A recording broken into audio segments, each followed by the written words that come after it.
یہاں آپ کو خبر دیں گے ملٹری کی تحویل میں موجود ملزمان کو میسر سہولیات کی تفصیلات سامنے آ گئی ہیں۔ وفاقی حکومت کی جانب سے لاہور ہائی کورٹ میں جمع کرا دی گئیں۔ مزید جانتے ہیں ڈان نیوز کے نمائندے رانا بلال سے۔ جی رانا بلال، کیا تفصیلات سامنے آئی ہیں سہولیات کی؟ ملٹری کی تحویل میں جو ملزمان ہیں انہیں جو سہولیات میسر ہیں ان کی تفصیلات سے متعلق رپورٹ وفاقی حکومت نے لاہور ہائی کورٹ میں جمع کروائی ہے، جس کے مطابق ملزم کو ہفتہ وار اور جب ملزم چاہے فون کی سہولت موجود ہے، اس کے ساتھ ساتھ واٹر کولر، ایئر کولر، پنکھا اور ہیٹر کی سہولت بھی جو ہے وہ ملزمان کو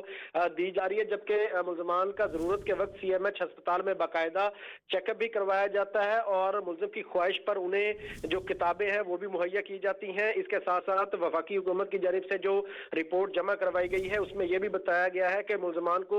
3 وقت کا کھانا، مناسب ماحول اور بستر کی سہولت جو ہے وہ دی جا رہی ہے۔ یہ ملزم محمد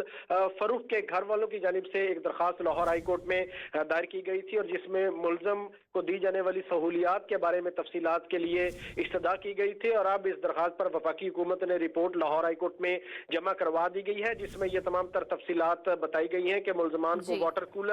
اور ہیٹر، اس کے ساتھ ساتھ جو دیگر چیک اپ کے لیے سی ایم ایچ ہسپتال میں چیک اپ کروایا جاتا ہے اور ملزمان کی خواہش پر انہیں کتابیں ہیں وہ بھی فراہم کی جاتی ہیں اور 3 وقت کا کھانا بھی دیا جاتا ہے۔ رانا بلال اپڈیٹ کر رہے تھے، آپ کا بہت شکریہ۔